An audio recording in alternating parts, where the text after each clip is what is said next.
Hello friends, welcome to Sujata's balcony garden.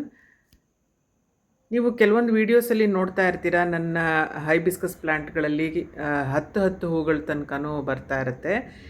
ಹೀಗೆ ಬರೋದಕ್ಕೆ ಕಾರಣ ನಾನು ಮಾಡುವಂತಹ ಕೆಲವೊಂದು ಉಪಾಯಗಳು ಮತ್ತು ನಾನು ಗಿಡಕ್ಕೆ ಕೊಡುವಂತಹ ಕೆಲವೊಂದು ಫರ್ಟಿಲೈಸರ್ಸ್ಗಳೇ ಕಾರಣ. ಈ ಹೈಬಿಸ್ಕಸ್ ಫ್ಲವರಿಂಗ್ಸ್ ತುಂಬಾ ಜಾಸ್ತಿ ಬರಬೇಕು ಅಂತ ಅಂದರೆ ನಾವು ಇಟ್ಟಂತಹ ಜಾಗನೂ ಸಹ ರೀಸನ್ ಆಗುತ್ತೆ. ಹೈಬಿಸ್ಕಸ್ ಪ್ಲ್ಯಾಂಟ್ಗಳಿಗೆ ತುಂಬ ಡೈರೆಕ್ಟ್ ಸನ್ಲೈಟ್ ಬೇಕಾಗಿರುತ್ತೆ. ಡೈಲಿ ಮಿನಿಮಮ್ 6 ಅವರ್ಸ್ ಸನ್ಲೈಟ್ ಬೇಕು. ಅಂಥ ಜಾಗದಲ್ಲಿಟ್ಟರೆ, ಸರಿಯಾದ ರೀತಿಯಲ್ಲಿ ಫರ್ಟಿಲೈಸರ್ಸ್ಗಳನ್ನ ಕೊಟ್ಟರೆ ಈ ರೀತಿ ಫ್ಲವರಿಂಗ್ಸ್ನ ನಾವು ಖಂಡಿತ ಪಡ್ಕೊಳ್ಬೋದು. ಬನ್ನಿ, ಇವತ್ತು ನಾನು ಯಾವ ಒಂದು ಫರ್ಟಿಲೈಸರ್ ಕೊಡ್ತಾಯಿದ್ದೀನಿ ಅಂತ ನೋಡೋಣ. ನಾನು ತೊಗೊಂಡಿರೋದು ಕೌಡಂಗ್ ಫರ್ಟಿಲೈಸರ್. ಒಂದೊಂದೇ ಗಿಡಕ್ಕೆ ಹೇಗೆ ಕೊಡೋದು ಅಂತ ನಾನು ಹೇಳ್ತಾ ಇದ್ದೀನಿ. ನಾನು ಇವತ್ತು ಒಂದು ದೊಡ್ಡ ಪಾಟ್ಗೆ ಕೊಡ್ತಾಯಿದ್ದೀನಿ ಈ ಫರ್ಟಿಲೈಸರ್ನ. ಮತ್ತು ಇದಕ್ಕೆ ನಾನು ಮಿಕ್ಸ್ ಮಾಡ್ಕೊಂಡಿರೋದು ಮಸ್ಟರ್ಡ್ ಕೇಕ್ ಪೌಡರ್ ಸ್ವಲ್ಪ ತೊಗೊಂಡಿದ್ದೀನಿ. ಇದು ಆನಿಯನ್ ಪೀಲ್ ಫರ್ಟಿಲೈಸರ್, ಅಂದರೆ ಈರುಳ್ಳಿ ಸಿಪ್ಪೆ ಒಂದು ಫರ್ಟಿಲೈಸರ್, ಆರ್ಗ್ಯಾನಿಕ್ ಫರ್ಟಿಲೈಸರ್. ಇದನ್ನು ಡ್ರೈ ಮಾಡಿಬಿಟ್ಟು ಬಿಸಿಲಿನಲ್ಲಿ ನಾನು ಇದರ ಪೌಡ್ರನ್ನ ಮಾಡ್ಕೊಂಡಿದ್ದೀನಿ. ಸಾಮಾನ್ಯವಾಗಿ ನಾನು ಮಾಡಿಟ್ಕೊಂಡಿರ್ತೀನಿ. ಇದು ನೋಡಿ, ಎಗ್ ಶೆಲ್ ಪೌಡರ್. ಇದು ಎಗ್ ಶೆಲ್ ಪೌಡರು ಅಷ್ಟೇ. ಎಗ್ ಶೆಲ್ಸ್ನ ಕಲೆಕ್ಟ್ ಮಾಡ್ಕೊಂಡ್ಬಿಟ್ಟು ನಾನು ಸಾಮಾನ್ಯವಾಗಿ ಪೌಡರ್ ಮಾಡಿ ಇಟ್ಕೊಂಡಿರ್ತೀನಿ. ಯಾವಾಗಲೂ ರೆಡಿ ಇರೋ ಥರನೇ ಇಟ್ಕೊಂಡಿರ್ತೀನಿ. ಯಾಕೆಂದರೆ ನನ್ನ ಹತ್ರ ತುಂಬ ಲಾರ್ಜ್ ಕ್ವಾಂಟಿಟಿಯಲ್ಲಿ ಹೈಬಿಸ್ಕಸ್ ಪ್ಲಾಂಟ್ಸ್ ಇರೋದ್ರಿಂದ ಈ ರೀತಿ ರೆಡಿ ಮಾಡಿ ಇಟ್ಕೊಳ್ತೀನಿ. ಇಷ್ಟನ್ನು ಚೆನ್ನಾಗಿ ಮಿಕ್ಸ್ ಮಾಡ್ಕೊಂಡ್ಬಿಟ್ಟು ಗಿಡಕ್ಕೆ ನಾವು ಕೊಟ್ಕೊಳ್ಬೇಕು.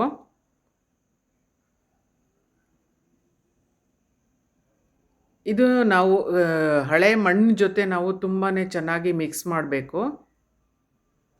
ಪಾಟಲ್ಲಿರೋ ಮಣ್ಣು ಜೊತೆ ನೀಟಾಗಿ ಮಿಕ್ಸ್ ಆಗಬೇಕು. ಆ ರೀತಿ ನಾವು ಮಣ್ಣನ್ನು ಸಡಿಲ ಮಾಡಬೇಕು. ಮಾಡಿ ಆದಮೇಲೆ ನಾನು ನೆಕ್ಸ್ಟ್ ಮಾಡುವಂತಹ ರೆಮಿಡಿ ನೀಮ್ ಆಯಿಲ್ ಸ್ಪ್ರೇ ಮಾಡೋದು. ನೀಮ್ ಆಯಿಲ್ ಸ್ಪ್ರೇ ಯಾವಾಗಲೂ ಸಹ ವೀಕ್ಲಿ ಒನ್ಸ್ ಮಾಡಿದ್ರೆ ತುಂಬ ಒಳ್ಳೆ ರಿಸಲ್ಟ್ಸ್ ಬರುತ್ತೆ. ನೀವು ಅಬ್ಸರ್ವ್ ಮಾಡಿ ನೋಡಿ ಬೇಕಿದ್ರೆ. ಸೊ ಇದು ಆಫ್ಟರ್ 1 ಮಂತ್ ರಿಸಲ್ಟ್ಸ್. ಇದು ನಾನು ಹಾರ್ಡ್ ಪ್ರೂನಿಂಗ್ ಮಾಡಾದಮೇಲೆ ಬಂದಿರುವಂತಹ ರಿಸಲ್ಟ್ ಇದು. ನೀವು ನೋಡ್ಬೋದು, ಒಂದೊಂದು ಕೊಂಬೆನಲ್ಲೂ ಎಷ್ಟು ಹೂಗಳು ಬಂದಿದೆ ಅಂದರೆ ಒಂದು ಗಿಡದಲ್ಲಿ ಬಿಲೀವೇ ಮಾಡೋಕ್ಕಾಗಲ್ಲ ಅಲ್ವಾ, ಎಷ್ಟೊಂದು ಮೊಗ್ಗುಗಳು ಬಂದಿದೆ. ಆಲ್ರೆಡಿ ಹೂ ಬಿಡೋದಕ್ಕೆ ರೆಡಿಯಾಗಿದೆ. ಅರ್ಲಿ ಮಾರ್ನಿಂಗಲ್ಲಿ ತೆಗೆದಿರುವಂತಹ ಒಂದು ವಿಡಿಯೋ ಇದು. ಹೂವು ಪೂರ್ತಿ ಅರಳೋದಕ್ಕಿಂತ ಮುಂಚೆ ತೆಗೆದಿರುವಂತಹ ಒಂದು ವಿಡಿಯೋ. ಎಷ್ಟು ಬ್ಯೂಟಿಫುಲ್ಲಾಗಿ ಕಾಣಿಸ್ತಾ ಇದೆ ಅಲ್ವಾ. ಇಲ್ಲಿ ಎಷ್ಟು ಹೂಗಳಿದೆ ಬೇಕಿದ್ರೆ ಎಣಿಸ್ ನೋಡಿ ನೀವು. 20ಕ್ಕಿಂತ ಜಾಸ್ತಿ ಹೂಗಳು ಈ ಗಿಡದಲ್ಲಿ ಬಂದಿದೆ.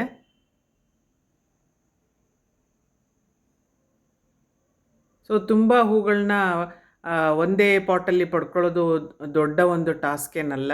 ನಾವು ಸರಿಯಾದ ರೀತಿಯಲ್ಲಿ ಗಿಡಗಳ ಕೇರ್ ತಗೊಂಡ್ರೆ ಖಂಡಿತವಾಗಿಯೂ ಸಹ ಇದೇ ರೀತಿ ಹೂಗಳನ್ನ ನಿಮ್ಮ ಗಿಡದಲ್ಲೂ ಸಹ ಪಡ್ಕೊಳ್ಬೋದು. ನೀವು ನೋಡ್ತಾ ಇರ್ಬೋದು, ಕಣ್ಣನ್ನೇ ನಂಬೋದಕ್ಕಾಗೋದಿಲ್ಲ ಅಲ್ವಾ, ಅಷ್ಟೊಂದು ಹೂಗಳು ಬಂದಿದೆ. ಸೊ ಇದು ಅರಳಿದ ಮೇಲೆ ತೆಗೆದಿರುವಂತಹ ಒಂದು ಫೋಟೋ ಇದು. ಎಷ್ಟೊಂದು ಫ್ಲವರಿಂಗ್ಸ್ ಆಗಿದೆ. ಅದು ಪ್ರತಿಯೊಂದು ಫ್ಲವರೂ ಸಹ ಅಷ್ಟೇ ದೊಡ್ಡ ದೊಡ್ಡ ಸೈಜಲ್ಲಿದೆ.